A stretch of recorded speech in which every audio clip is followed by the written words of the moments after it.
네, 그러면은 발표 진행해 보도록 하겠습니다. 네, 저는 클린 아키텍처 인 플러터라는 주제로 발표를 하게 된 GDGOC 손실의 오가나이저 지선이라고 합니다. 저는 이제 플러터밖에 안 해봤기 때문에 플러터 관련된 주제로 발표를 할 생각으로 이제 주제 들고 왔는데, 혹시 여기서 플러터 해보신 분 계신가요? 아무도 안 계시죠? 그럴 것 같았어요. 그럼 이제 클린 아키텍처라는 거에 대해서는 들어보시는 분 계시나요? 다들 들어보셨겠죠? 그렇죠? 그래서 아무래도 여러분들께서 플러터를 해보신 분이 없을 것 같아서 플러터 관련된 주제에 너무 딥하게 들어가다 보면은 다들 잘 안 와닿으실 것 같아서 좀 라이트한 주제를 가지고 오려고 클린 아키텍처 인 플러터라고 해가지고 그냥 앱을 만들면서 플러터 아키텍처를 어떻게 짰는지에 대한 저의 이야기 같은 걸 들고 왔습니다. 먼저 클린 아키텍처에 대해서 소개를 해보도록 할게요. 클린 아키텍처는 로버트 세실 마틴이 제안한 반복론으로 이제 이 바깥쪽에서 안쪽으로 향하는 화살표는 이 의존속 규칙을 말하는데요. 그러니까 그냥 클린 아키텍처란 추상화 개념으로 관심사를 분리시키고 의존도를 낮추는 것에 목적을 두고 있는 아키텍처를 말합니다. 결국 이 아키텍처는 의존도를 낮춰서 서로에게 영향을 감소하는 걸 목적으로 하고요. 그래서 그로 인해 재사용성이 쉬운 코드를 짜는 것을 목표로 하고 있습니다. 즉, 그러니까 유지보수의 용이성을 향상시키고 낮은 비용으로 새로운 기능을 추가할 수 있도록 하는 걸 목적으로 하고 있는데요. 이 클린 아키텍처를 플러터, 즉 모바일 앱에 좀 적용을 해보자면 이렇게 세 개의 구역으로 나눌 수 있어요. 맨 아래에 프레젠테이션 구역이랑 가운데에 도메인 구역, 그리고 맨 위에 데이터 구역 이렇게 나눌 수 있습니다. 이 구역을 폴더링화 하면은 그 오른쪽에 보이는 것 같이 폴더링화 할 수 있고요. 그래서 이 세 개의 구역을 좀 자세히 보자 하면은 이렇게 나오게 되는데요. 프레젠테이션 계층에는 쉽게 말해서 보이는 쪽 UI랑 뷰 모델이 들어가 있습니다. 도메인 계층에는 엔티티, 유즈케이스, 레포지스토리 같은 비즈니스 로직 같은 걸 관리하는 계층이고요. 데이터 계층은 로컬 같은 이제 데이터베이스 안에 내장된 데이터베이스 내지 이제 서비스가 들어가 있습니다. 그래서 이 세 개의 계층을 통해 플러터가 어떻게 흐름이 되어 있냐라고 이렇게 보면은 다음과 같은 흐름 구조를 볼 수 있는데요. 먼저 뷰에서 사용자가 액션을 취하게 되면은 이제 뷰 모델의 메서드를 호출하게 되겠죠. 그러면 이제 그 다음에 유즈 케이스로 넘어가서 그 유즈 케이스는 앱의 핵심 비즈니스 로직을 실행을 하게 됩니다. 예를 들어서 이제 데이터 유효성 검사나 여러 레포지스토리 조합 등을 하게 되고, 넘어가서 이제 데이터 레포지스토리에서 이제 유즈 케이스가 필요한 데이터를 추상화한 그 레포지스토리 인터페이스를 요청하게 되고요. 그 다음 이제 데이터 소스 이 API랑 DB 쪽으로 넘어가가지고 레포지스토리의 실제 구형체가 네트워크나 DB에서 데이터를 가져와서 엔티티로 변환하게 되면 다시 유즈 케이스로 돌려주게 됩니다. 그리고 이 유즈 케이스가 로직을 처리해서 마침 최종 데이터를 뷰 모델로 넘겨주고 뷰는 이를 감지해서 화면을 업데이트하는 구조입니다.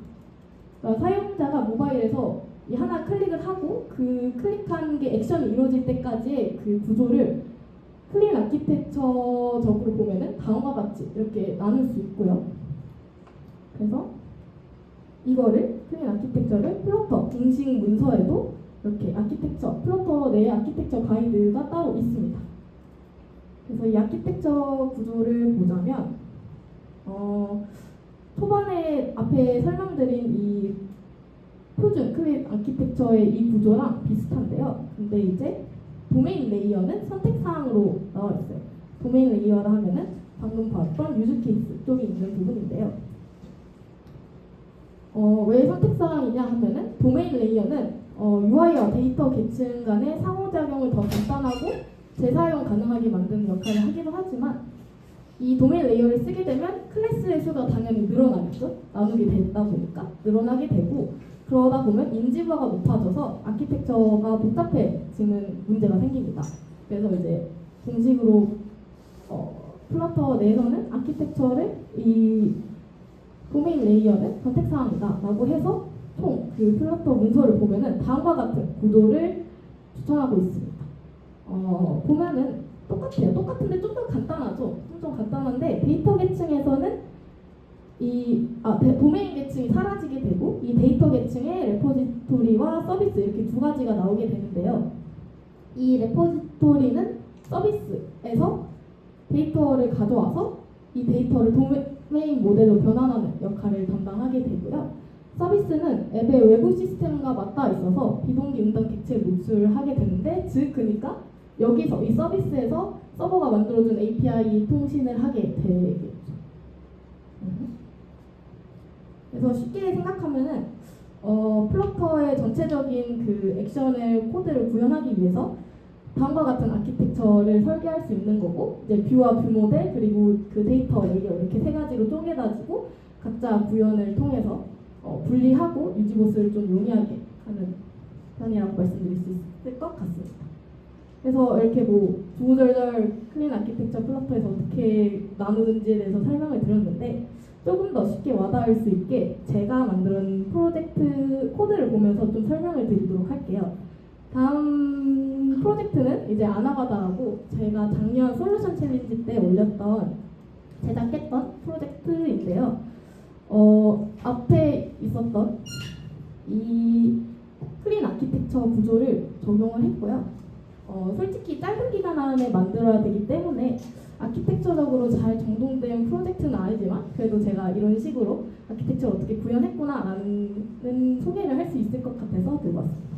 QR 코드 찍으면 그냥 레포 들어가서 보실 수 있긴 한데 저희 GD조시 숭실 레포에 당당하게 있으니까 들어가서 한 번씩 구경해 주시면 감사하겠습니다. 네, 그래서 이 아나바다는 아키텍처는 이제 클린 아키텍처랑 디자인 패턴으로는 MVVM을 섞어서 썼고요. 상태 관리는 이제 프로바이더라는 상태 관리라는 친구가 있는데 이 친구로 상태 관리를 했고 HTTP 통신은 DAO를 사용했고 데이터 모델은 프리즈드라는 이 라이브러리를 사용을 했습니다. 근데 여기서 저는 이 아까 설명드린 클린 아키텍처 중에서 레포지토리 이 부분을 살짝 생략을 했는데요.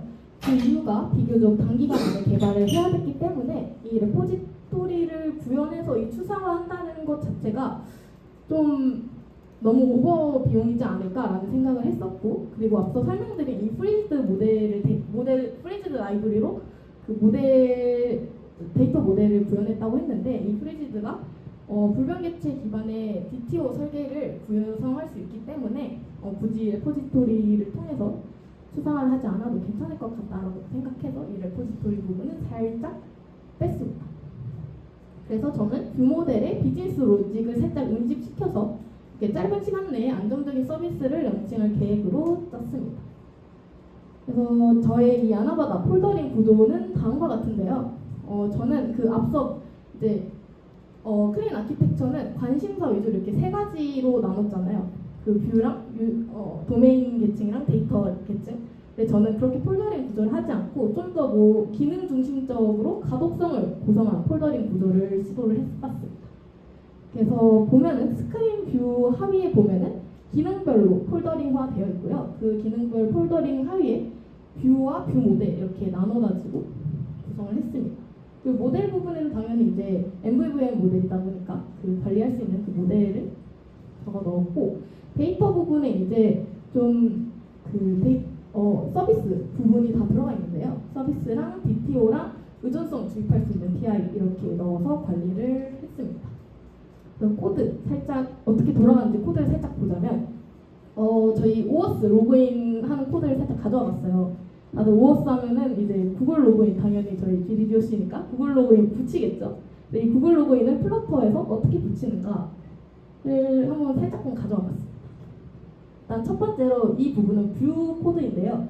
뷰에서 이제 뭐 코드 다트 문법 잘 모르시는 분들 있을 수 있는데 정말 간단해. 보면은 위에 이제 그냥 로그인 버튼 해가지고 버튼에 대한 부분을 설명을 한 건데요. 가운데 박스 치는 거 보면 뷰 모델에 sign in with Google이라는 함수가 있어요. 그러면 그냥 이 로그인 버튼에 온탭 액션이 있을 때 이 뷰 모델에 sign in Google을 함수를 호출을 하라라는 뜻이고요. 이 함수를 타고 이렇게 들어가게 되면은 다음이 이제 그 모델에 있는 잘안 보이시겠죠? 그 모델에 있는 사인 구글 부분인데요. 그 중간 첫 번째 빨간색 박스 보면은 usservice.get access token이라는 게 있어요. 이 부분이 어떤 부분이냐면 위에는 이제 싹 다 그냥 구글 토큰 어떻게 받는지에 대한 설정 값이고 그 이 usservice.get access token이라는 함수를 통해서 이제 실제로 아까 그 설명드렸던 데이터 모델의 가장 마지막 단계인 서비스 부분을 호출하게 됩니다. 그리고 맨 아래는 이제 당연히 UI 상태 변화를 위해 notify라는 이 친구를 호출하게 되고요. 그럼 이 get access token 부분으로 들어가면 서비스 부분에 이 코드를 보면은 위에 이제 토큰 리스폰스라는 DTO를 넣었고 그 뒤에 이제 다오를 이용한 서버 통신을 진행을 합니다. 그래가지고 이제 이 다오를 이용한 서버 통신 부분이 이제 저희 API 만들어 줘가지고 설정하는 부분인데요. 보면 막 get post 이렇게 다 써있죠. 그 API에 그 엔드포인트 주는 걸 그대로 여기에 넣어가지고 받아서 쏘게 되면 됩니다. 그래서 이 받은 이 위에 이 다오를 이용한 서버 통신 코드를 통해서 서버에게 저희가 이제 구글 코드의 어스 코드를 서버한테 주면 서버가 이 어스 코드에 확인을 하고 저희한테 이제 확정된 이제 JWT로 구성한다 그러면 확정된 유저의 이제 어스 토큰과 리프레시 토큰을 줄 거잖아요. 그걸 이제 밑에서 로컬 저희 저장소에 저장을 하게 됩니다. 이렇게 하면은 간단하게 구글 OS를 뷰 모델, 서비스 이렇게 세 가지로 분리를 해서 구현을 할 수 있게 됩니다. 근데 여기서 하나 더 설명을 드릴게 저는 이제 레포지토리를 만들지 않았다고 말씀드렸잖아요. 그렇기 때문에 각 객체 간의 결합도를 좀 더 낮추기 위해서 getit이라는 라이브러리로 의존성 주입을 구현을 하였는데요.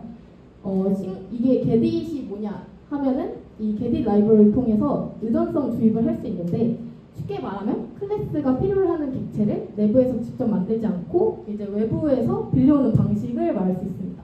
이렇게 getit을 통해서 코드를 치게 되면은 어디서든 그 코드 전역에서 이 getit을 통해 등록한 서비스라든지 그 모델이라든지 다오를 불러올 수 있게 되는 거죠. 이렇게 하면서 의존성을 좀 낮췄고요. 이렇게 해서 총 3가지의 DI 의존성 주입을 통해서 이렇게 코드를 계속해서 구성을 했고 이 아키텍처를 통해서 계속 새로운 기능을 추가하거나 빼거나 하는 식으로 코드를 구현을 했습니다. 네, 이렇게 해서 저의 클린 아키텍처를 사용해서 플러터에서 어떻게 적용하는지에 대한 얘기랑 이 표준 클린 아키텍처에서 저의 진짜 프로젝트에서 어떻게 또 이용을 했는지에 대한 설명을 쭉 드렸는데요. 이렇게 클린 아키텍처를 좀 생각하면서 플러터 코드를 쳐보니까 느꼈던 저의 생각은 당연히 모든 프로젝트에서 이런 클린 아키텍처를 적용하는 게 정답은 아니에요. 그리고 이제 클린 아키텍처를 쓰는 이유는 장기적인 유지 보수 및 확장성 때문일 뿐인데요. 그래서 이제 굳이 클린 아키텍처를 사용하는 게 실력이다라는 게 아니라 프로젝트 규모와 팀의 속도에 맞춰서 적절한 구조를 선택하는 것이 저는 진짜 실력이라고 생각을 하게 되었습니다. 그렇지만 여러 프로젝트를 좀 많이 하면서 느꼈던 점은 처음 아키텍처를 어떻게 잡느냐에 따라서 유지보수의 거의 대부분을 결정한다고 느꼈어요. 그래서 만약에 처음에 아키텍처를 좀 잘못 설계를 했을 때 나중에 가면은 기능 추가할 때 다 뭐 뒤집어 엎어야 된다던가 이런 경험은 다들 초반에 개발하실 때 한 번씩 느꼈을 거라고 생각해요. 그래가지고 초반에 나중에 뒤엎는 비용보다 처음에 고민한 시간이 훨씬 값진 투자이기 때문에 이런 표준 아키텍처 같은 부분을 다 이해를 하고 내 프로젝트에서는 어떻게 사용하면 좋을지에 대해서 좀 깊게 고민하는 시간을 여러분들도 가졌으면 좋겠습니다. 네, 여기까지 이제 클린 아키텍처인 플러터에 대한 저의 발표였고요.